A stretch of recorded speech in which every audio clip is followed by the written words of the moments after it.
Good morning বন্ধুরা, welcome back to my channel. আমি Sabita কুয়েলি war চ্যানেলে আর একটা নতুন ব্লগে তোমাদের সবাইকে স্বাগত। তোমরা সবাই কেমন আছো? আশা করছি যে যেখান থেকে আমার এই ব্লগটা দেখছো সবাই ভালো আছো, সুস্থ আছো। আমরাও ভালো আছি। আজ হচ্ছে বুধবার আর এখন বেজেছে 5:30 আর এখন থেকে আমার ব্লগটা শুরু। তো দেখো বন্ধুরা, ঘুম থেকে উঠেই সব কাজ করে নিয়েছি টুকটাক। তো ওই কলপারে জামা কাপড় রেখে আসা, বাসনপত্র রেখে আসা, এইসব করার পরে দেখো জানলা খুলে দিচ্ছি এই ডাইনিং রুমের এখানটাতে। আর আগের দিনে বৃষ্টি হয়েছিল রাতে, দেখেছো ওখানে ফোনটা কেমন মেঘ করে, মানে বৃষ্টি হয়েছিল, ভিজে ভিজে রয়েছে আর মেঘ করে রেখেছে এখন আকাশে। মুখটা, ওই আকাশের মুখ এখন ভার, কখন বৃষ্টি নামবে তার কোনো ঠিক নেই। তো আর এদিকে আমি এখন ঘরটা ঝাড় দিয়ে দিই, বিছানা তুলে নিয়েছি দুটো রুমের। আর পড়ার রুমটাতে ভালো করে বিছানাটা ঝেড়ে নিয়ে টেবিল পেতে দিয়েছি, স্টাডি টেবিল, স্যার আসবে মেয়ের। তো মেয়ে এখন, আমি এদিকে ঘর ঝাড় দিচ্ছি আর মেয়ে এখন পড়তে বসেছে। তো এইটা ভালো লাগলো যে মেয়ে নিজে নিজে একা পড়তে বসে গেছে।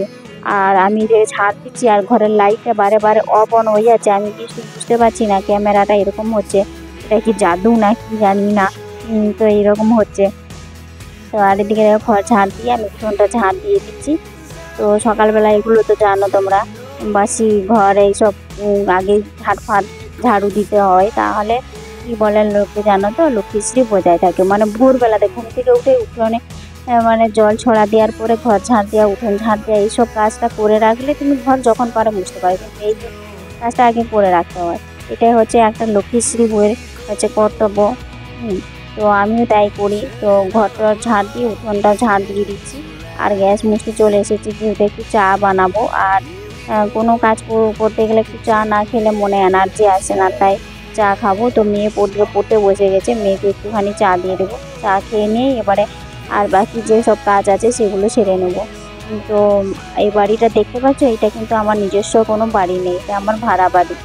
তো ভাড়া বাড়িটাকে আমি কীভাবে সুন্দরভাবে সাজিয়ে গুছিয়ে নিজের মনের মতো করে রেখেছি, আর এটাকেই আমি ভাবি আমার স্বর্গ। তো এটাই আমার কোনো, এই ভাড়া বাড়িটাতে কোনো দামি ফার্নিচার না থাকলেও কিন্তু আমার কাছে এটাই আমার স্বর্গের মতো, কেননা এখানে আমার শান্তি নেই। তো আমি যেখানে যাই যে করি, তো আমার এখানে এলে একটুখানি আরাম নিতে পারি, বসতে পারি, বেশ মন শান্তি করে, সব কিছু করতে পারি, ভালো লাগে। তো এটাকেই আমি আমার স্বর্গ ভেবেছি। তো আমাদের নিজস্ব বাড়ি হবে কবে আমি তা জানি না। তো এইদিকে দেখো মেয়ে পড়তে বসেছিল, পড়া হয়ে গেছে। তো এখন আমি বললাম যে জামাগুলো একটু ওয়াশিং মেশিনে ভরে দাও, তো আমি এখন চান করতে যাব, তো পুজো করতে দেরি হয়ে যাবে। তো মেয়ে তাই আমার করছে, মেয়ে যদি বাড়িতে থাকে না আমাকে অনেক হেল্প করে, অনেক কিছুটাই হেল্প করে দেয়। দেখো ও সব জামা কাপড় ভরে দেয়, মেশিন চালু করে দিচ্ছে। তো আমার হাজব্যান্ড এখনও পর্যন্ত ওয়াশিং মেশিনে জামা কাপড় কাচতে জানে না, আর চালাতেও জানে না কী করে, আর কিছুই পারে না। শুধু ডিউটি করে, ডিউটি মানে পুলিশে চাকরি করে ঠিকই। তো ও পুলিশের হচ্ছে, পুলিশের কী বলবো, ড্রাইভার, পুলিশের ড্রাইভার হয় না সেগুলোর পাইলটের ডিউটি করে। অত কিছু আর এইসবের কোনো ইয়ে নেই। তো এইসব করে না, আমি বলিও না, যে করে না তাকে আর একটা কথা বারে বারে বলে কি ভাল লাগে, তাই না?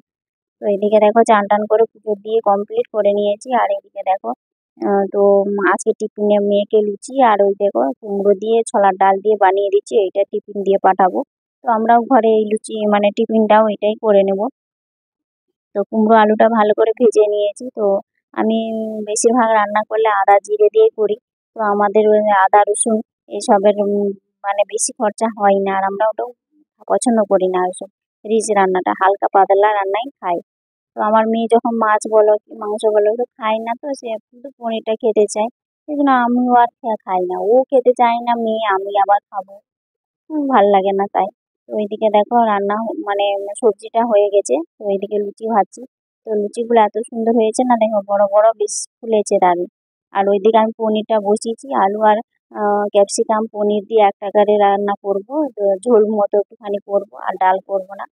আর ওই যে ছোলার ডাল দিয়ে কুমড়ো দিয়ে করেছি, আর পটল ভাজা, এই ভাজা দিয়ে করবো যে কোনো একটা, আর করবো বেশি কিছু রান্না করবো না। তো এইদিকে আমার লুচিগুলো ভাজা হয়ে গেছে। তো পনিরটা রান্না করে নিই। তো কি বলো বন্ধুরা, যত নিজের বাড়ি হোক আর পরের বাড়ি হোক, যেখানে যাবে সেটাকেই নিজের বাড়ি বলে মেনে নিতে হবে। আমি পরের বাড়ি এসেছে বলে আমি ভাঙাচোরা এই বাড়ি এখানে মাটি খুঁড়ে আছে, পড়ে আছে, তাতে নোংরা আছে তো আছে, পরিষ্কার করবো না, সেটা আমি কিন্তু পারি না। আমি যেখানে যাই সেটাকে আমার নিজের বাড়ি স্বর্গ ভেবেই আমি সেটা পরিষ্কার পরিচ্ছন্ন টিপটপ ভাবে রাখতে আমি পছন্দ করি। আমার এটাই ভালো লাগে। তো দেখো, মেয়ে স্কুলে চলে গেছে খেয়ে দিয়ে। তো ওকে টিফিন দিয়ে পাঠিয়েছিলাম ওই লুচি ছোলার ডাল যেটা বানিয়েছিলাম। আর চলে যাওয়ার পরে এই যে মেয়ের পড়ার রুমটাতে এমন বই খাতা সব ছড়িয়ে ছিটিয়ে থাকে, সেটা তোমরা জানো যারা আমার ডেলি ব্লগ দেখো। তো এগুলো আমি গুছিয়ে রাখলাম, তারপরে ওর বিকেল বেলাতে স্যার আসবে, তার জন্য আমি এখন থেকে বই খাতা গুছিয়ে সাইজ করে রেখে দিচ্ছি। আবার স্যার বলে বই খাতা যেন টেবিলে সব পাতা থাকে।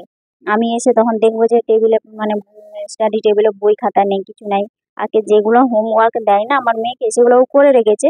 তাহলে স্যার এসে ওগুলো বসে বসে দেখবে। তাহলে মেয়ে স্কুল থেকে আসতে দেরি যদি হয় 5-10 মিনিট, তাহলে স্যার ওগুলো বসে থাকবে। স্যার তো আর এমনি বসে থাকবে না, তাই স্টাডি টেবিলটা গুছিয়ে দিলাম। স্যার আসবে বলে। আর এদিকে দেখো কুশানগুলো ঠিকঠাক করে গুছিয়ে রেখে দিচ্ছি। আর এই রুমটাতে আমাদের শোয়া হয় না বলেই চলে, এটা শুধু পড়ার জন্য। তো আর এদিকে একটা দেখো বড় একটা স্কেল আছে, এটা আছে কাঠের স্কেল। তো এইটা দিয়ে মেয়ে ওই বড় বড় মার্জিন টানা খাতা এইসবের সুবিধা হয়, সেই জন্য আবার মারও মানে পড়া না পারলে মার দেওয়া হবে, সে বেতের কাজও করে, সেই জন্য ওই বড় স্কেল একটা এনেছে। তো মার তো কেউ দেয় না পড়ার সময়। তো আমি রেগে গেলে তখন মেয়ে না পড়া পারলে আমি তখন মার দিই আর কি। তো মার দিই, তারপরে আবার যদি ভাবি যে কোথাও যদি লেগে যায় এরকম মনে হয়, তো মার দিই, তারপরে আবার ঠিক আদর করে দিই। তো পড়ার সময় তো একটুখানি এরকম কড়া হতে হবে, তাই না? মা যেহেতু যতই বকি ঝুঁকি সেই করি। আর এদিকে দেখো আমার মেয়ের ওই র্যাকটা, বই রাখার একটা আগে ছিল যেটা, ওটা বেশ সাজিয়ে গুছিয়ে রেখেছি। আর এদিকে দেখো আমার সব বিছানা ঠিকঠাক পরিপাটিভাবে আমি সাজিয়ে রেখে দিয়েছি। আর বাইরের দিকে দেখো মেঘ করে রেখেছে। তো হালকা হালকা রোদ ছিল, তো জামা কাপড় যেগুলো কেচেছি শুকিয়ে গেছে মেশিনে। আর এইদিকে দেখো, এই দেখো আমি ভাত নিয়ে নিয়েছি। এখন কটা বেজেছে, 1:30টার মতো বেজে গেছে। ভাত খেয়ে নিই। এই যে পনিরের সবজি ছিল, ডাল না আর ছোলার ডাল, আলু, পটল ভাজা, বেগুন ভাজা, এগুলো দিয়ে খেয়ে নিই। তো খাওয়া দাওয়া করে একটুখানি রেস্ট করলাম। মানে রেস্ট বলতে আমার ওই ভিডিও এডিটিং করা ছাড়া তো আর আমি তো কিছুই করি না, আমি দুপুরবেলা ঘুমাই না। তো ওইটা করছিলাম, দিয়ে এখন মাথায় যেহেতু শ্যাম্পু নিয়েছিলাম, তো তাই ভাবলাম যে অ্যাপেলস গুডলেস রোজ ওয়াটার আছে না, ওইটা একটুখানি মাথায় নিচ্ছি। তো আমি কিন্তু নামটা সঠিক জানি না, মেয়ে ঠিক জানে। তো মেয়ে অর্ডার দিয়েছিল অনলাইনে, তো চলে এসেছিল, ওইটাই আমি লাগাচ্ছি। তো এটা লাগালে জানো বন্ধুরা, চুলটা না অনেকটা উঠে না। তো ভালো এটা, এটা যদি তুমি 1 মাস লাগাও তোমার চুল উঠবেই। তো আমি এটা লাগাই, আমার যা চুল উঠতো, তারপরে চুল উঠার জন্য আমি তো চুলটা কেটে ছোটও করে দিয়েছি। তো এটা লাগাচ্ছি এখন। তো লাগিয়ে নিই। কিন্তু এটা এটা ভালো, এটা লাগালে না যে তোমার মাথায় যদি খুশকি থাকে সেটাও ভালো হয়ে যায়। আর চুল ওঠাও কমে যায়। খুব ভালো তেলটা। তো কি বলছিলাম বন্ধুরা, এই দেখো এটাই আমার কাছে স্বর্গ। কিন্তু আমার এই স্বর্গতে কোনো দামি ফার্নিচার এসব কিছুই নেই, যাটুকু আছে সেটাই আমার কাছে মনে হচ্ছে অনেক মানে ভালো, দামি সেটাই আমার কাছে সন্তুষ্ট আমি, সেটাই আমি সন্তুষ্ট। আর এটাতেই আমি থাকতে চাই। তো তোমরা প্লিজ আমাকে এইভাবে সাপোর্ট করো, আমার পাশে থাকো। আর যা সকল বন্ধুরা নতুন এসেছো আমার লাইভ মানে ভিডিওতে, তারা প্লিজ আমার চ্যানেলটাকে সাবস্ক্রাইব করে দিও, লাইক করে দিও। আর পাশে থাকার অনুরোধ রইল। আর যারা আমাকে সাবস্ক্রাইব করেছো, পাশে থেকেছো, সাপোর্ট করেছো, তাদেরকে অসংখ্য ধন্যবাদ। তোমরা প্লিজ এইভাবে আমাকে সাহায্য করো, সাপোর্ট করো, আমি যেন এগিয়ে যেতে পারি। আর ভিডিওটা এখানেই শেষ করছি। ভালো লাগলে প্লিজ লাইক করে দিও, শেয়ার করে দিও, কমেন্ট করে জানাবে। তখন সবাইকে টাটা বাই, দেখা আছে পরের ব্লগে।